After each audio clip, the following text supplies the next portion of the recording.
So now we're going to ride the Gladstone Track, which goes right across the front or the bottom of Lake Hawea.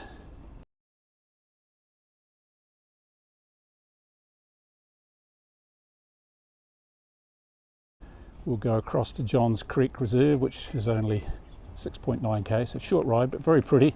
Great views up the lake.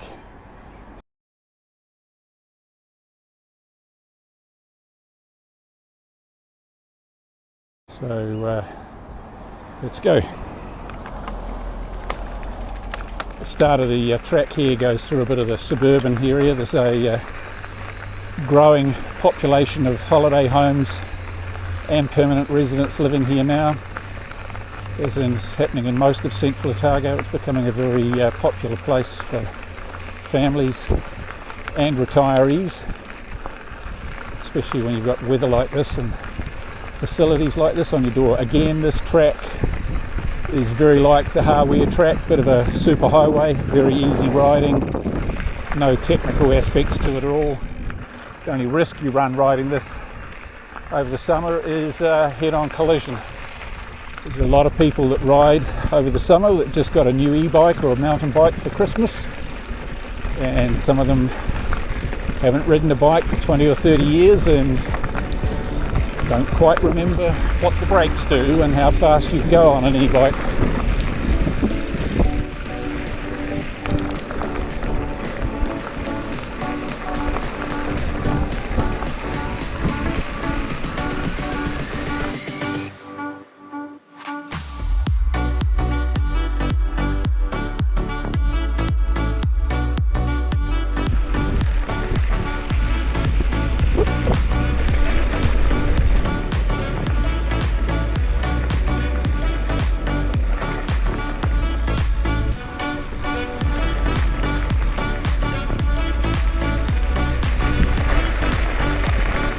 Oh, yep.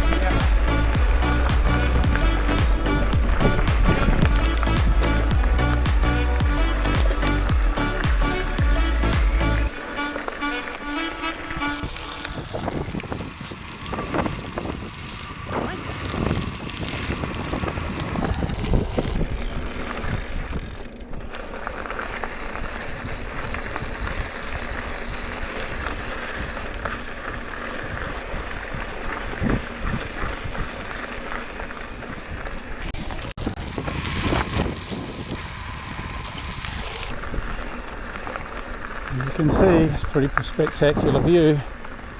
Very, very windy lake in the summer. A nor'wester comes straight down this lake, 20-30 knots at times. Extremely rough.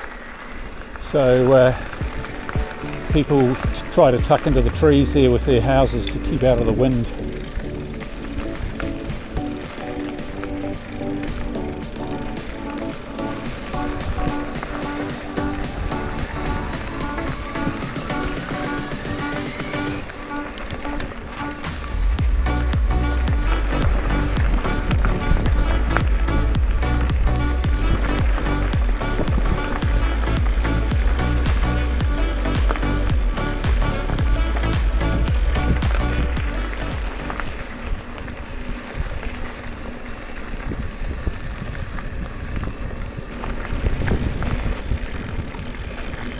So as you can probably gather, if you're an adrenaline junkie, this is not the ride for you.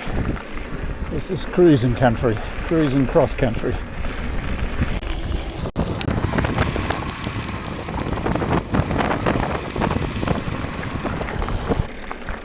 Well,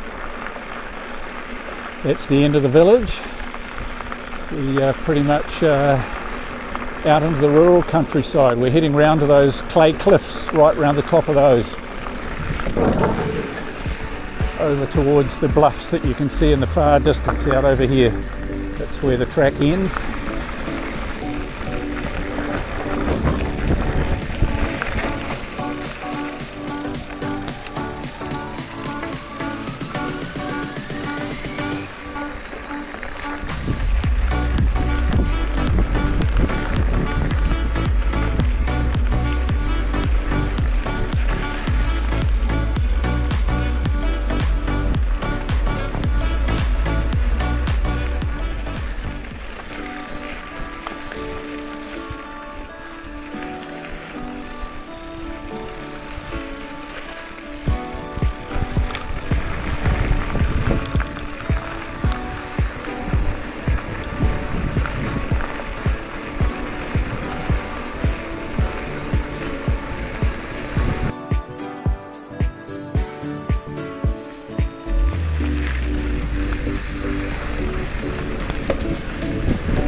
native revegetation project going on in this little gully, trying to get rid of the exotics and replace them with native plants.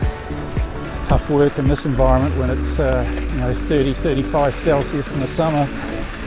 Plant with the yellow flower is gorse, imported from Europe by the early settlers.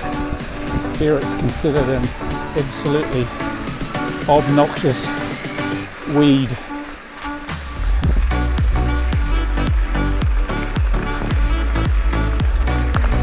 That's the Hunter Valley Station, now owned by an American broadcaster.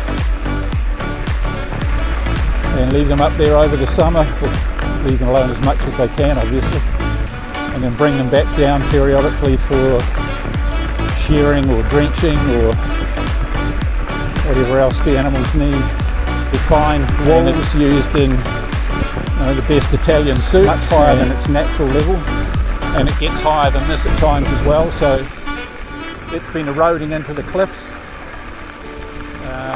And from there on in it's a private road. It's been blasted into the cliff face by the landowner so he can get access to his farm. Previously they had to get access via either an aeroplane or a barge, and used to ship their stock, cattle and sheep and quinnet salmon. But unfortunately the salmon don't get very large because of the hydro systems. They can't get out to sea to put on that massive amount of weight before they would come back up into these rivers and lakes to spawn.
End of the track is very close now.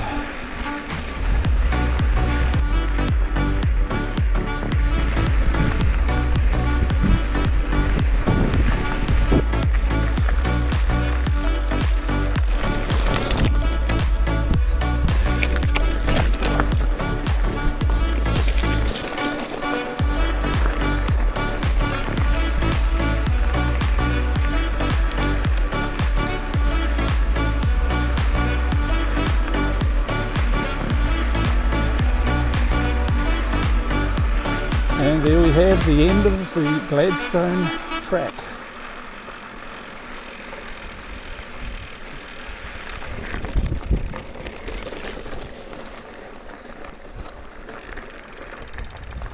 So that was the Gladstone Track we just completed, and here you can see the end of the Lake Hawea.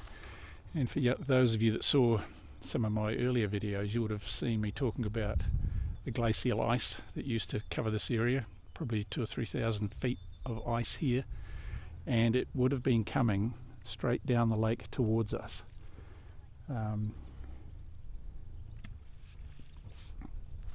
Not many geologic features left showing ice cut platforms along the sides of these mountains, because there's been so much erosion activity over the last 15,000-20,000 years that any of that evidence that might have been here has been obliterated. But all of this would have been covered in ice, and up in that little notch in the far distance, that's where the lake cuts into the left up to a place called the Neck, and just over that is Lake Wanaka. The main part of Lake Hawea goes up here and curves around to the right and heads up to the top where the Hunter River runs into the lake down the Hunter Valley. But as you can see, this is all very rugged schist terrain, covered in Manuka and Kanuka, and a lot of that low material is rosehip and bracken fern.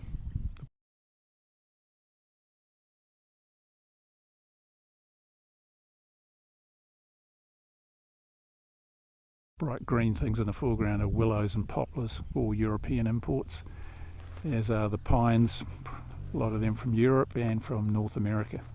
A lot of them now considered to be absolute weeds here because they choke out the native vegetation, which typically is slower growing.